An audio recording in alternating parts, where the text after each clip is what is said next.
السلام عليكم ورحمة الله وبركاته. الحمد لله رب العالمين، والصلاة والسلام على سيدنا محمد وعلى آله وصحبه أجمعين. وما توفيقي إلا بالله، لا حول ولا قوة إلا بالله العلي العظيم. سبحانك لا علم لنا إلا ما علمتنا إنك أنت العليم الحكيم. கண்ணியத்திற்குரிய பெரியோர்களே, அன்பார்ந்த சகோதரர்களே, ஒருவர் இறந்துவிட்டால் அவரை நல்லடக்கம் செய்யப்படுவதற்கு முன்பாக அவருக்காக பிரார்த்தனை செய்ய வேண்டும் என்கின்ற அடிப்படையிலே தொழுகையை நிறைவேற்ற வேண்டும். அதுதான் ஜனாசா தொழுகை. இது நம்முடைய மார்க்கத்திலே ஃபர்து கிஃபாயா. ஃபர்து கிஃபாயா என்றால் எல்லோருக்கும் கடமை. சிலர் நிறைவேற்றிவிட்டாலே அந்த கடமை எல்லோரை விட்டும் நீங்கிவிடும். ஆனால் நிறைவேற்றியவருக்கு தான் நன்மை கிடைக்கும், தொழாதவருக்கு நன்மை கிடைக்காது. குற்றத்திலிருந்து விடுபட்டு விடுவார்கள். ஆனால் யாருமே தொழுகையை நடத்தவில்லை என்று வைத்துக் கொள்ளுங்கள், எல்லோருமே குற்றவாளிகளாக கருதப்படுவார்கள். ஆகவே இந்த ஜனாசா தொழுகை ஏன் நம்முடைய மார்க்கத்தில் வணக்கமாக அமைக்கப்பட்டது என்றால், இறந்து போனவருக்கு பாவ மன்னிப்பு தேட வேண்டும் என்பதுதான். அதுதான் பிரதானமான நோக்கம். ஆகவேதான் நாம் முதலாவது தக்பீருக்கு பின்னாலே அலுத்து சூரா ஓதுகிறோம் அல்லது சலா ஓதுகிறோம். இரண்டாவது தக்பீருக்கு பின்னாலே ஸலவாத்தை ஓதுகிறோம். மூன்றாவது தக்பீருக்கு பின்னாலே அந்த மையத்துக்காக துஆ செய்கிறோம். அல்லாஹும்ம அக்ஃபிர் லஹு வர்ஹம்ஹு. யா அல்லாஹ், இந்த மையத்தை நீ மன்னித்து விடுவாயாக, இந்த மையத்தின் மீது நீ கருணை மழை பொழிவாயாக என்று சுருக்கமாக நாம் ஓதுகின்ற துஆ. ஆக இந்த துஆ தான் பிரதான நோக்கம். ஏன் இது நம்முடைய மார்க்கத்தில் ஒரு முஸ்லிம் எந்த வகையிலும் நரகத்திற்கு சென்று விடக்கூடாது, எப்படியாவது அந்த மனிதன் சொர்க்கத்திற்கு சென்று விட வேண்டும் என்பதற்காகத்தான் இந்த ஏற்பாடெல்லாம் நம்முடைய மார்க்கத்திலே. ஜனாசா தொழுகையிலே அத்தனை பேர்களும் வருகிறார்கள். 100 பேர் வந்தால் மிக முக்கியமானது, அல்லது 40 பேர்கள் வந்தால் மிக முக்கியமானது. இது ஹதீஸில் வந்திருக்கிறது. இதை விடும் குறைவில்லாமல் நாம் பார்த்துக் கொள்ள வேண்டும். அத்தனை பேரும் அந்த மையத்திற்காக துஆ செய்கின்ற போது அல்லாஹ் அந்த துஆவை உடனடியாக அங்கீகரித்து விடுகிறான். எந்த ஒரு முஸ்லிமும் நரகத்திற்கு செல்ல வேண்டாம், சொர்க்கம் செல்ல வேண்டும். ஆகவே தான் இந்த ஏற்பாடெல்லாம். அவர் என்னெல்லாம் பாவம் பண்ணியிருந்தால் கூட அங்கே தொழுகைக்கு வந்தவங்களை யாரெல்லாம் இவர் மன்னிச்சிருன்னு சொல்லும் பொழுது அல்லாஹ் பாப்பான், இவ்வளவு பேரும் வந்து கேட்கிறாங்களே, ஆகவே நம்ம மன்னிச்சிடும். அந்த முஸ்லிம் சொர்க்கத்திற்கு போகிறார். சொர்க்கத்திற்கு போக வேண்டும் என்பதற்காகத்தான் இதுவெல்லாம் அமைக்கப்பட்டிருக்கிறது என்பதை நாம் பிரதானமாக கொள்வோம். அதனால ஒரு ஆத்மாவின் சுமையை இன்னொரு ஆத்மா சுமக்காது என்றெல்லாம் சில பேர் சொல்லி அந்த மையத்துக்கு குர்ஆன் ஓதாதீங்க என்றெல்லாம் சொல்லுவாங்க.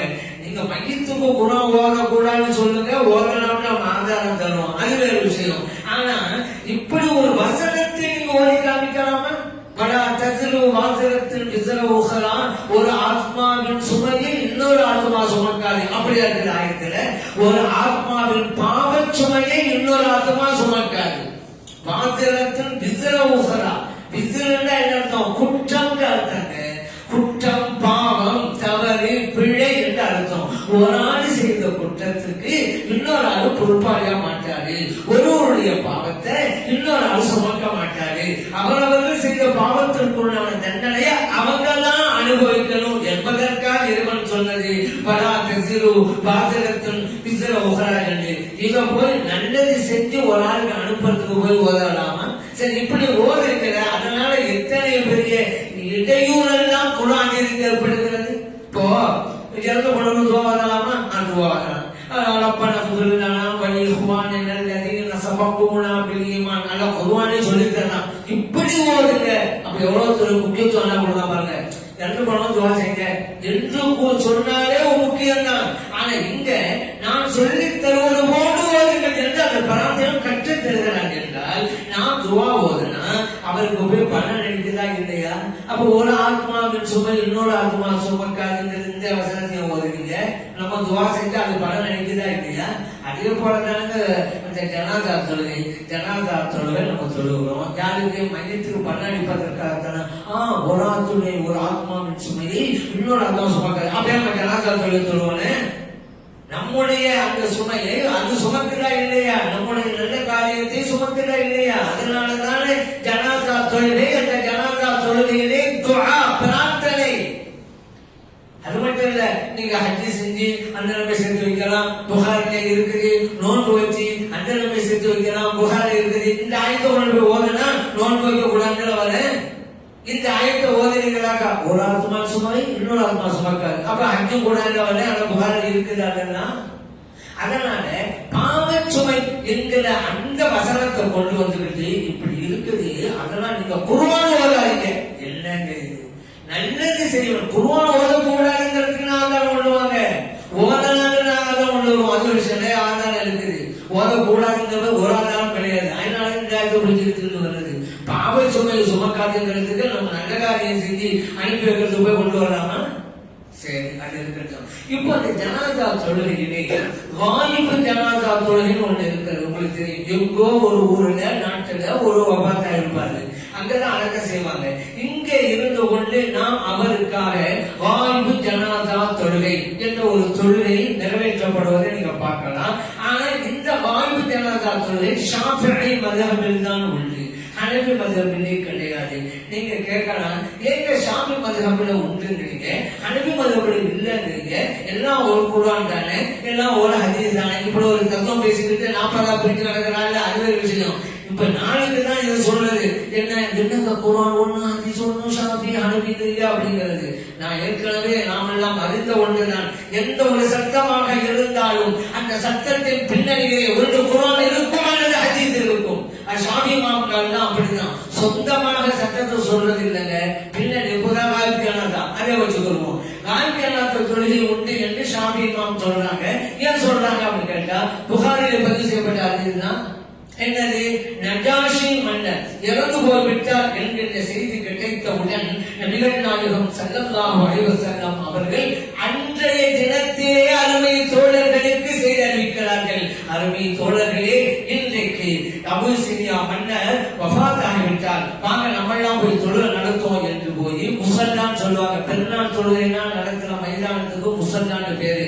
அங்கே அழைச்சிட்டு போய் தொழுகை நடத்தினார்கள். சொல்லா வகப்பர அருபா தக்பீராத்து 4 தக்பீர்கள் சொல்லி தொழுகை நடத்தினார்கள். புகாரில் பதிவு செய்யப்பட்டார்கள்.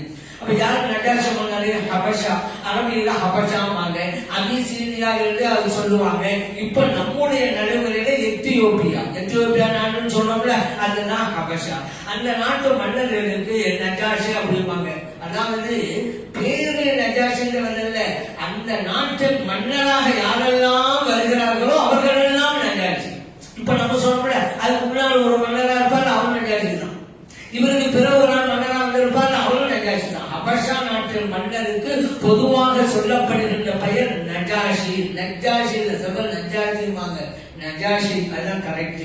சரி, இந்த மன்னர் வஃபாத். ஏன்னா இவர் இஸ்லாத்தை தழுவிட்டாங்க. ஸல்லல்லாஹு அலைஹி வஸல்லம் பார்க்கல, இஸ்லாத்தை தழுவிட்டாங்க. அதனால ஸல்லல்லாஹு அலைஹி வஸல்லம் ஒரு தடவை அவருக்காக துஆ செய்கிறார்களே, அல்லாஹும் மக்ஃபிர் லஹு, யா அல்லாஹ் அவருக்கு நீ மன்னிப்பு வழங்குவாயாக. ஃபகால முஸ்லிமூன், சூழ இருந்த அருமை தோழர்கள் சொன்னார்கள், ஆமீன். பஸாரிலே பதிவு செய்யப்பட்டார்கள். கூட்டு துஆனா இல்ல அப்படி சில பேர் சொல்லுவாங்க. கூட்டு துஆ அப்படிங்கிற வார்த்தை இல்லதான், உண்மைதான். இது ஆமீன் துஆ. ஆமீன் துஆ இருக்குதா? மார்க்கத்துல இருக்குது. என்ன காரணம்? தொழுகையில இருக்குதுல. இமாம் வடலான்னு சொல்லுவாங்க, நீங்க ஆமீன் இருக்குல்ல, அதான் ஆமீன் துஆ. அதனால கூட்டு துஆ பிதாத் அல்ல. இந்த ஆமீன் துஆவுக்கு கூட்டு துஆ என்று பெயர் வச்சீங்க, அதுதான் பிதாத். கூட்டு துஆ எங்க இருக்கு? குர்ஆன்ல இருக்கா? ஹதீஸ்ல இருக்கா? இல்லாத ஒரு பெயரை வச்சுக்கிட்டு இல்லாத ஒரு வழிகள் தான ஒரு ஆளு. நீ கூட்டு துஆன்னு சொல்லவே இல்ல மார்க்கத்துல. அதுக்கு ஆதாரம் ஆமீன் துஆன்னு சொல்லுங்க. ஆமீன் துஆ இருக்குது. ஹதீஸ் கிதாப் போடலனா அந்த பாடத்தை அப்படிதான் போடுறாங்க. கிதாபு தஹ்மீல், ஆமீன் கூறும் பாடம் அப்படிதான் ஹதீஸ் கிதாப்ல எழுதுறாங்க. ஆமீன் துஆ இருக்கு. தொழில இருக்கு, தொழில் வெளியில இருக்கு. தொழில் வெளியில இருக்கிறது இதான் ஆதாரம். நஜாஷி மன்னர் நபி ஸல்லல்லாஹு அலைஹி வஸல்லம் துஆ செஞ்சாங்கல்ல, அல்லாஹும்ம மக்ஃபிர் லஹு வர்ஹம்ஹு.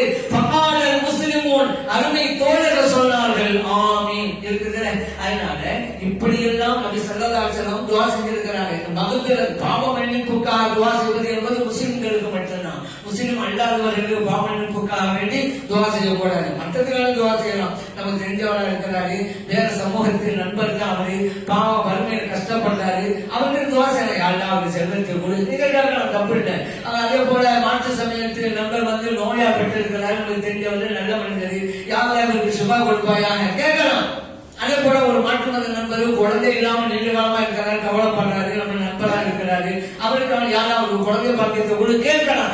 இந்த உலகத்தினுடைய தேவைகளுக்கு கேட்கலாம். ஆனால் பாவ மன்னிப்புக்கு தேடக்கூடாது. ஏன்னா என்னதான்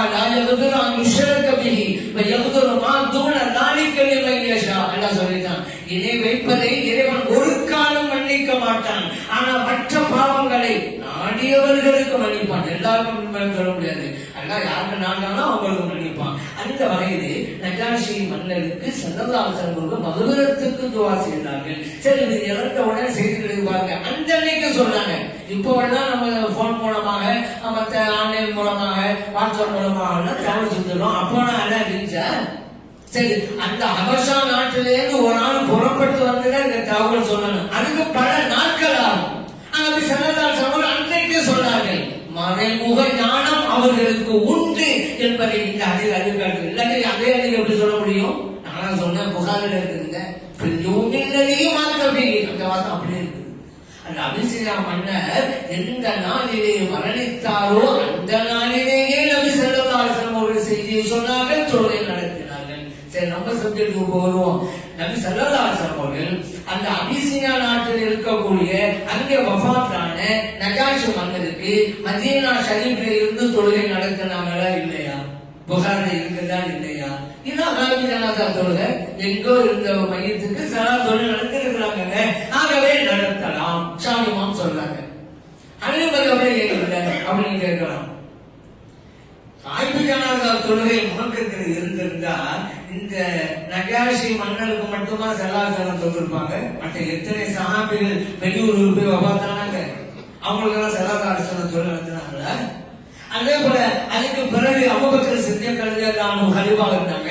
அவங்க காலத்தில் வெளியூரில் எத்தனை சஹாபா பெருமக்கள் உலகை விட்டு மறைந்தார்கள், அவர்களுக்கெல்லாம் ஜனாஸா தொழுகையை நிறைவேற்றினார்களா? அபூபக்கர் சித்திக் ரலியல்லாஹு அன்ஹு இல்லையே. அதே போல உமர் ரலியல்லாஹு அன்ஹு செஞ்சாங்களா? இல்லையே. உஸ்மான் ரலியல்லாஹு அன்ஹு, அலி ரலியல்லாஹு அன்ஹு, இவங்க எல்லாம் வெளியூர்களில் வஃபாத்தான சஹாபா பெருமக்களுக்கு காபி ஜனாஸா தொழுகை நடத்தினார்களா? இல்லையே. இருந்திருந்தால் ஸல்லல்லாஹு அலைஹி வஸல்லம் அவங்களும் செஞ்சிருப்பாங்க. எல்லா பேருக்கும் நஜாஷில மட்டும் விட்டுருங்க, மற்றவங்களும் செய்யலையே, மற்றவங்க செஞ்சிருப்பாங்களே. அதே போல சஹாபா பெருமக்கள், கலீஃபாக்கள், இவங்க எல்லாம் செஞ்சிருக்கணுமே, செய்யலையே. அதனால ஸல்லல்லாஹு அலைஹி வஸல்லம் நஜாஷி மன்னர் தொழில் நடத்தினாங்கல்ல, அதுக்கு மட்டும் அது பிரத்யேகமானது, ஹுசூசியத் சொல்லுவாங்க, பிரத்யேகம். நஜாஷி மன்னருக்கு மட்டும் சலாம் செஞ்சு காமிச்சது. அதை வச்சுட்டு பொது சட்டமா ஆக முடியாது என்று ஹனஃபி இமாம் அவர்கள் விளக்கம் தருகிறார். பாருங்க, ரெண்டு பேருமே சட்டம் தர்றாங்க, அதை வச்சுதான் இப்ப புரியுதா இமாம்களுடைய தியாகம் எவ்வளவு அர்ப்பணிப்புக்குரியது என்று இப்ப நான் உங்கள்கிட்ட கேட்கிறேன். சரி, இமாம்களை விட்டுருவோம்.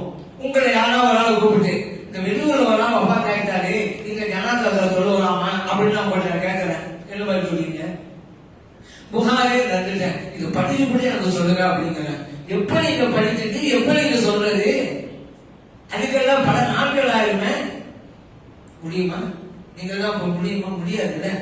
அப்படின்னா அந்த இமாம்கள் தம்முடைய லைஃபை இதற்காக அர்ப்பணித்து குர்ஆனை படித்து ஹதீஸை படித்து சட்டங்களை தொகுத்து நமக்கு வழங்கியிருக்கிறார்கள் என்றால் எவ்வளவு பெரிய தியாகம், அதுக்கு எவ்வளவு பெரிய நன்றிக்கடன் அவங்க செய்யறத நம்ம என்ன செய்ய முடியும்? இப்ப சொல்லுங்க, யாராவது இல்ல நான் சொல்றேங்க உண்டா இல்லையாண்டு அப்படி யாராவது கொண்டு வர முடியுமா? இந்த ஒரு பிரச்சனை எவ்வளவு பிரச்சனை இருக்கு. அதனாலதாங்க எந்த சட்டமாக இருந்தாலும் ஹதீஸின் அடிப்படையிலே, ஆயத்தின் அடிப்படையில் தான் அவங்க சட்டத்தை தொகுத்திருக்காங்க செய்யணும். அதே போல பாருங்க, இப்ப ஜனாஸா தொழுகை முடித்தவுடன் நீங்க பார்க்கலாம், அல் ஃபாத்திஹா அப்படின்னு சொல்லி எல்லாரும் அல்ஹம்து சூரா ஓதின பிறகு துஆவும் ஓதுவாங்க. இது நடைமுறையில இருக்குதுங்க. இது ஒரு வஹாபியர் கூட்டம் சொல்லுவாங்க, இதான் கிடையாது. அவங்க மட்டும் இல்ல, 5 நேரம் தொழுகைக்கு இந்த தொழுகை இல்லைங்கிறாங்க ஆமீன் துஆ. அப்ப ஜனாஸா தொழுகை இல்லாம அந்த கூட்டம் மறுக்கிற கூட்டம் பிரச்சனை இல்லை. இன்னும் சில பேர் இருப்பாங்க, தீனுடைய வேலை செய்யணும், அல்லாஹ்வை பார்த்துட போறோம் அப்படின்னு சொல்லிட்டு இந்த மற்ற இடங்கள்ல எல்லாம் ஆமீன் துஆ ஓதணும்னு சொல்லிவிட்டு ஜனாஸா தொழுகைக்கு பிறகு ஓதக்கூடாது அப்படிம்பாங்க. எல்லாரும் அல்ல, அவங்க எல்லாம் கொஞ்சம் தேறினவங்க, அவங்கள பாமரர்கள் இருப்பாங்க, பாவம் பிரச்சனை இல்லை. ரொம்ப புத்தகங்க இருப்பாங்க, அவங்க சொல்றாங்க ஜனாஸா தொழுகையே துஆ தானே, அப்புறம் இன்னொரு துஆ. என்ன தத்துவம் பார்த்துக்கலாம். ஜனாதா தொழுகையே துவா தான், அது சந்தேகம் கிடையாது, அது துவா தான். இவங்க அடுத்து கேட்கறது ஜனாதா தொழுகையே துவா தானே, அப்ப முடிஞ்சிருச்சு, சலாம் முடிஞ்சாச்சு, தொழு முடிஞ்சிருச்சு, அப்புறம் இன்னொரு துவா, அதுக்கு என்ன ஆதாரம்? நபி ஸல்லல்லாஹு அலைஹி வஸல்லம் சொன்னாங்க, இதா ஸல்லைதும் அலல் மையித் ஃபஅஹ்லிஸூ லஹு பித்துஆ. நீங்கள் ஜனாதா தொழுகையை முடித்து விட்டால் அந்த மையத்துக்காக இஹ்லாஸான நிய்யத்தோடு துஆ செய்யுங்கள். இப்னு மாஜாஹ்வுடைய பதிவு செய்யப்பட்டார்கள். அதனால தான் துஆ செய்யணும். சரி, ஆதாரம் வச்சுக்கோமா? சரி, இன்னும் ஆதாரம் வேணுமா? ஆமா, ஏன் அல்லாஹ் குர்ஆன்ல சொல்றான்ல, யா அய்யுஹல்லதீன ஆமனு ஸ்தஈனு பிஸ்ஸப்ரி வஸ்ஸலாத். இதே நம்பிக்கையாளர்களே, நீங்கள் தொழுகையை கொண்டும் பொறுமை கொண்டும் உதவி தேடுங்கள். குர்ஆன்ல இருக்குதுல்ல, தொழுகையை கொண்டு உதவி தேடுங்கள் நல்லா சொல்லிட்டாங்கல்ல. ஜனாதா தொழுகைதானே ஓதிட்டோம், தொழுதுட்டோம்ல, என்ன சொல்றோம்? தொழுதுட்டு அந்த துவா செய்யுங்க. நம்மளும் தொழுதான் துவா செய்யறோம். இந்த ஆயத்தை விட ஒரு ஆதாரம் வேணுமா? சரி, தொழுகைன்னு நம்ம சொல்லுவோம்ல, அரபி மொழியில் பேர் என்ன? தொழுகைக்கு ஸலாத்துங்கிறோம். அதனாலதான் ஹய்ய அலா ஸலா, தொழுகையின் பக்கம் நிறைந்து வாருங்கள் மத்தின் சபை கூப்பிடுறாங்கல்ல, அதனாலதான் ஸலாத்தா தொழுகை. சரி, தொழுகை நம்ம சொல்றோம், ஆனா ஸலாத்துங்கிற அரபி சொல்லுக்கு நேரடி பொருள் என்ன தெரியுமா? துஆ, பிரார்த்தனை என்பது பொருளா? அப்படியானா இப்போ நம்ம 5 வேளை தொழுகிறோம், அதுவும் ஸலாத்துன்னு தான் பேரு, ஸலாத்துன்னா துஆன்னு தான் அர்த்தம். அதனால ஸலாத்தே துஆ தானே, அப்ப தொழுகைக்கு அப்புறம் ஏன் துஆ அப்படிங்கல? அப்ப அல்லாஹ் ஏன் குர்ஆன்ல சொன்னான் தொழுகிறேன்னு கேளுங்க, அல்லாஹ் சொன்னான். அதனால அல்லாஹ் சொல்லிட்டாங்க, தொழுதுட்டா என்ன கேளுங்க, நாங்க கபூல் செய்யறேன். ஜனாதா தொழுகைதான், தொழுதுட்டா அல்லாஹ் கேட்கிறோம், அல்லாஹ் சொன்னதின் அடிப்படையில் செய்யறோம். அதனால அது போய் பிதஅத் சொல்லி கூடாது. குர்ஆன் பரா நடந்தா பிதஅத்தா? அல்லாஹ் குர்ஆன் சொன்னா தொழுகை முடிஞ்சு கேள்பாண்டு, ஜனாதா தொழுகை முடிச்சாச்சு, அல்லாஹ் கேட்கிறோம். அப்ப அல்லாஹ் சொன்ன பிரகாரம் நடப்பது பிதஅத்தோ? என்னங்க இது? சரி, அதனால இப்படி துவா செய்யறோம். சரி, இந்த அடக்கம் செய்கிறோம், தொழுகைக்கு பிறகு அடக்கம் செய்வோம்னு பார்த்திருப்பீங்க. பள்ளிவாசல்ல தொழுகை நடத்திட்டு அப்புறம் கபூர்ஸ்தானுக்கு கொண்டு போவாங்க. அந்த கபூர்ஸ்தானில மையத்தை எப்படி வைப்பது அப்படின்னு புரிஞ்சுக்கணும். பொதுவாக அந்த மையத்தை வலது பக்கமாக ஒருங்கிணைத்து வைக்க வேண்டும். மையத்தினுடைய முகம் கிபிலா திசையை முன்னோக்கிய வண்ணம் இருக்க வேண்டும். அப்படிதான் வைக்கணும். அந்த குழி அப்படிங்கிறது 2 வகை இருக்குதுங்க. அல்-லஹத் வஷக், அரபி மொழியில சொல்லுவாங்க. நம்ம பாருன்னா ஒண்ணுதான், ஷக்கு தான். கபரை தோன்றோம்ல, அது ஷக்கு. லஹத்னா என்ன?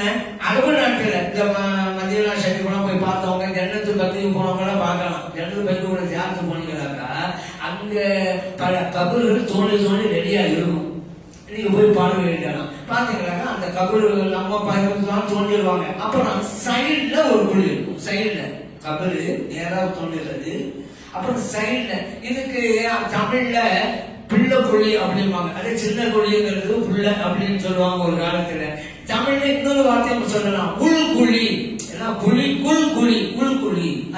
அது கிபிலா திசை முன்னோக்குவாங்க. 2 பக்கம் இருக்கும்ல, கபரை தோண்டிட்டா 2 பக்கம் இருக்கும். இந்த உள்குழிய எந்த பக்கம் வைக்கிறது அப்படின்னு கேட்பீங்கல்ல, அந்த கிபிலா திசையை எந்த பகுதி இருக்கிறதோ அந்த பகுதியில தான் உள்குழியை வைப்பாங்க. இப்ப கூட அப்படிதான். அந்த நம்ம குழியை தோண்டி கீழே வச்சுட்டு மேல மண்ணை போடுறோம். அங்க உள்குழிகளை வச்சுட்டு அந்த உள்குழியை மூடி விட்டு அப்பதான் மண்ணை போடுவாங்க. அதுலயே பல உள்குழி வச்சிருவாங்க. அப்படியெல்லாம் இருக்குது. சரி, அது இருக்கட்டும். இந்த லஹத் அப்படின்னு இருக்கிறது அல்லவா, நபி ஸல்லல்லாஹு அலைஹி வஸல்லம் அவர்களுக்கு லஹத் அடிப்படையிலே தான், அந்த உள்குழி அடிப்படையிலே தான் அவருடைய புனிதமான உடல் வைக்கப்பட்டது. ஏன்னா சஹாபா பெருமக்கள் அவங்களுக்குள்ள ஆலோசனை செய்யறாங்க. ஸல்லல்லாஹு அலைஹி வஸல்லம் அவர்களுக்கு கபரை எந்த அமைப்புல தோண்டலாம், ஷக்கா லஹதா? அதான் ஷக்கா நம்ம பாதி மாதிரி, லஹதா உள்குழி எப்படி செய்யறது? ஏன்னா 2 நடைமுறையும் இருக்கிறது அவங்களுக்கு மத்தியில. ஆகவே எதை செய்வது என்று மசூரா பண்ண உடனே ஒரு முடிவு எடுக்கிறாங்க. இந்த குழி வெட்டுறதுக்கு இருக்காங்கல்ல, இப்ப நம்ம பாதிதான் இருக்கிறாங்க, அவங்க எல்லாரும் செய்ய முடியாது. அதுக்குன்னு சில பேர் அனுபவப்பட்டு இருப்பாங்க. அந்த மாதிரி அப்போ இருக்காங்க சஹாபா பெருமக்கள். அதுல லஹத் குழியை தோண்டுவதற்கு ஒரு சஹாபி, ஷக்கு அடிப்படை தோண்டு ஒரு சஹாபி. அதான் முடிவு பண்ணாங்க. அந்த 2 தோழர்கள்ல யார் ஃபர்ஸ்ட் வர்றாங்களோ அந்த அமைப்பு வச்சிருந்தான். அப்ப அல்லாஹ் எதை விரும்புறானோ அந்த மாதிரி ஆளை அனுப்பி வச்சிருவான். லஹத்னா லஹதுக்குரிய ஆளு, ஷக்குனா ஷக்குக்குரிய ஆளு, அல்ல அனுப்பி வச்சிருவாங்க. முடிவு பண்ணி கொடுத்தாங்களா, முதலாக வந்தவர் அந்த லஹத் குழியை தோண்டும் வழக்கம் உள்ளவர். அப்ப லஹதிலே செய்வது முடிவு பண்ணிட்டாங்க. ஸல்லல்லாஹு வந்து அந்த மாதிரிதான் அந்த உள்குழி அமைக்கப்பட்டு நபி ஸல்லல்லாஹு அலைஹி வஸல்லம் அவர்களுடைய புனித உடல் வைக்கப்பட்டதற்கு பிறகு களிமண்ணால் செய்யப்பட்ட கல், நம்ம பார்க்கிற செங்கல் அப்படின்னு சொல்லுவோம் அல்லவா, அரபி மொழியில லபின் அப்படிம்பாங்க, அந்த கல் வைக்கப்பட்டது. அதனாலதான் சஅத் இப்னு அபீ வக்காஸ் ரலியல்லாஹு அன்ஹு சொன்னாங்க, என்ன வந்து அடக்கவங்க குழியில வச்சதுக்கு பின்னால அது குழின்னு சொல்றாங்க, லஹதினே வைங்க அப்படிங்கிறாங்க. ஏன் ஸல்லல்லாஹு அலைஹி வஸல்லம் அவங்களுக்கு லஹது தானே உள்குழி, அந்த மாதிரி எடுத்து வைங்கட்டாங்க. அப்படின்னு சொன்னாங்க, நீங்க அந்த களிமண்ணால் செய்யப்பட்ட கல்லையும் அடிக்க வையுங்கள். ஏன் நபி ஸல்லல்லாஹு அலைஹி வஸல்லம் அவர்களுக்கு அவ்வாறு செய்யப்பட்டது. கமா சுனிஅ பி ரசூலில்லாஹி ஸல்லல்லாஹு அலைஹி வஸல்லம் அவங்களுக்கு செஞ்ச மாதிரி அடிக்க வச்சிருங்க அப்படின்னு சொன்னாங்க. அந்த மாதிரி செய்யப்பட்டது. சரி, நபி ஸல்லல்லாஹு அலைஹி வஸல்லம் அவங்களுக்கு எத்தனை அந்த கல் வைக்கப்பட்டது அப்படின்னு கேட்டா 9 கல்கள் அடிக்க வைக்கப்பட்டது. அந்த உள்குழிய மூடியவாறு 9 கற்கள் எல்லாம் தெளிவாக எழுதப்பட்டது. அந்த அமைப்புல ஸல்லல்லாஹு அலைஹி வஸல்லம் அவருடைய புனிதோட வைக்கப்பட்டது. 2 வகை. எதுங்க சிறந்தது? 2 கூடும் தான், லஹதும் கூடும் ஷக்கும் கூடும் தான். எது சிறந்தது? சில இமாம்கள் சொல்றாங்க லஹது தாங்க. ஏன் ஸல்லல்லாஹு அலைஹி வஸல்லம் அவங்களுக்கு அந்த மாதிரி வைக்கப்பட்டது அப்படின்னு சொல்லுவாங்க சில இமாம்கள். ஆனா பெரும்பான்மை இமாம்கள் சொல்வது, நீங்க எந்த இடத்துல குழி தோன்றீங்களோ அந்த இடத்தை பொறுத்தே தான் அது. ஏன்னா சில இடங்கள்ல கபரு தோன்ற இடம் மண்ணு இலவாக இருக்கும், மண் பகுதியா இருக்கும், சாதாரணமா தோண்டிடலாம். அந்த மாதிரி இடங்களா இருந்தா ஷக்கல் வச்சுக்கிறங்க, பிரச்சனை இல்லை. அதே சில இடங்கள்ல கெட்டியான பூமியா இருக்கும். இப்ப ஜன்னத்துல் பக்ரீனா கெட்டியான பூமி தான். இங்கெல்லாம் நம்ம வந்து தோண்டிக்கிட்டே இருப்போம், மண் செஞ்சுக்கிட்டே இருக்கும், ஏன் மணல் பாக்கான பூமி. அதே நேரத்துல மழை பகுதி உள்ள இடங்கள்ல கெட்டியா இருக்கும் தலை. அந்த கெட்டியாக இருந்தால் லஹதுதான் சிறந்தது என்று இமாம்கள் விளக்கம் சொல்றாங்க. ஆனாலும் 2மே கூடுங்கிறத நம்ம புரிஞ்சுக்கிறோம்.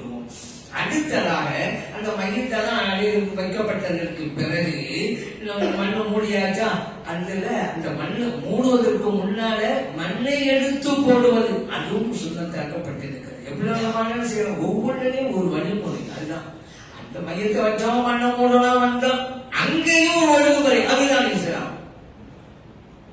அதே போல அந்த ஸல்லல்லாஹு அலைஹி வஸல்லம் அவர்கள் என்ன செய்வாங்க அப்படின்னு சொன்னா, ஒரு மையத்தை வச்ச பிறகு தங்களுடைய 2 கைகளால் மண்ணை எடுத்து போடுவார்கள். 3 தடவைகள் போடுவார்கள். அதனால நீங்க பார்க்கலாம், எல்லாம் வச்ச பிறகு மூடுறதுக்கு முன்னால மண்ணை எடுத்து ஓராளா மண்ணை எடுத்து போடுவாங்க. 3 தடவைகள் போடுவாங்க. அந்த சுன்னத் ஆயாத் ஆகிறாங்க. ஸல்லல்லாஹு தங்களுடைய மகனார் இப்ராஹிம் ரலியல்லாஹு அன்ஹு சின்னப்படியாக வஃபாத் ஆயிட்டாங்கல்ல, அவங்களுக்கு நபி ஸல்லல்லாஹு அலைஹி வஸல்லம் செஞ்சாங்க. அதே போல அடக்கம் செய்ததற்கு பிறகு அந்த மண்ணுக்கு மேல தண்ணீரை ஊற்றுவது அது ஒரு சுன்னத். ஸல்லல்லாஹு அலைஹி செஞ்சாங்க. அவங்களுக்கு அப்படி செய்யப்பட்டது. பிலால் ரலியல்லாஹு அன்ஹு செஞ்சாங்க. ஸல்லல்லாஹு அலைஹி வஸல்லம் வந்தாங்க, மண்ணை போட்டு மூடினதுக்கு பிறகு பிலால் ரலியல்லாஹு அன்ஹு கபருக்கு மேலே தண்ணீரை ஊற்றினார்கள். 3 தடவை ஊற்றினார்கள். சரி, எங்கிருந்து ஆரம்பிக்கிறது? தலைப்பகுதியில் இருந்து கால்பகுதிக்கா, கால்பகுதியில் தலைப்பகுதிக்கா? கேள்வி வருதுல. பிலால் ரலியல்லாஹு அன்ஹு நபி ஸல்லல்லாஹு அலைஹி வஸல்லம் கபருல தலைப்பகுதியில இருந்து ஊத்த ஆரம்பிச்சு கால்பகுதி வரைக்கும் ஊத்துறாங்க. அந்த மாதிரி இது ஒரு முறை, அந்த மாதிரி செய்து கொள்ள வேண்டும். சரி, பல மையத்துகள் இருக்குது. ஒவ்வொரு ஆளுக்கு கபரு தோன்றது சிரமம்னு வச்சுக்கிறேங்க. இப்ப என்ன செய்யறதுங்க, ஒரே கபர் பெரிய கபரா தோண்டி எல்லா ஜனாசையும் அடக்கலாமா? அடக்கலாம். நடந்திருக்குதுல, உஹதுல பல சஹாபா பெருமக்கள் ஷஹீத் ஆயிட்டாங்கல்ல. ஒவ்வொரு ஆளுக்கும் கபரை தோண்ட முடியுமா? சிரமமான. அதனால ஸல்லல்லாஹு அலைஹி வஸல்லம் அவர்கள் சொன்னாங்க, ஒரு கபரிலே 2, இன்னொரு கபரிலே 3, இப்படியாக அடக்கம் செய்யுங்கள் அப்படின்னு சொல்லிவிட்டு அங்கேயும் பாருங்க குர்ஆனுக்கு உண்டான சிறப்பு தராங்க. ஏன்னா 2 பேர் அடக்கம் செய்யணும் வச்சுக்கிறேங்க. இப்ப கேள்வி வரும்ல, இந்த 2 பேர்ல எந்த மையத்தை ஃபர்ஸ்ட் வைக்கிறது, 2வதா இதை வைக்கிறது? கேள்வி வருதுல்ல. அதே போல 3 மையத்தை ஒரு கபர்ல வைக்கணும் வச்சுக்கிறேங்க. எதை முதலாக வைப்பது? கேள்வி வருதுல்ல. ஸல்லல்லாஹு சொன்னாங்க, கத்திமு அக்ஸரஹும் குர்ஆனன், அவர்களில் யார் குர்ஆனை அதிகம் மனனம் செய்திருக்கிறார்களோ அவருடைய மையத்தை முதலாவதாக வையுங்கள் என்கிறார்கள் ஸல்லல்லாஹு. இந்த உலகத்தை விட்டு போகும்போது கூட குர்ஆனுக்கு உண்டான இஸ்ஸத்தை பாத்தீங்களா? குர்ஆன் அதிகமா இருக்கிறா, அவரை ஃபர்ஸ்ட் வைங்க, அவருக்கு முதலிடம் கொடுங்க. இதுதான் இஸ்லாம். அல்லாஹ்வுடைய வேதம் எவ்வளவு முக்கியமானது அப்படிங்கறத நம்ம புரிஞ்சுக்கலாம். ஒரே கபரிலேயே 3 அடக்கம் செய்யலாம். அதனாலதான் ஜாபிர் ரலியல்லாஹு அன்ஹு சொல்றாங்கல்ல, என்னுடைய வாப்பா, ஏன்னா அப்துல்லா ரலியல்லாஹு அன்ஹு அவங்களும் வஹதிக்கு தான் ஷஹீத் ஆயிட்டாங்க. என்னுடைய வாப்பா அப்துல்லா ரலியல்லாஹு அன்ஹு அவங்க இன்னொருவரோடு சேர்த்து தான் அடக்கம் செய்யப்பட்டாங்க. என் உள்ளத்தை உறுத்திக்கிட்டே இருந்துச்சு, நம்ம வாப்பாவை எப்படியாவது தனியா தான் அடக்கம் செய்யணும் அப்படி உள்ளத்துல.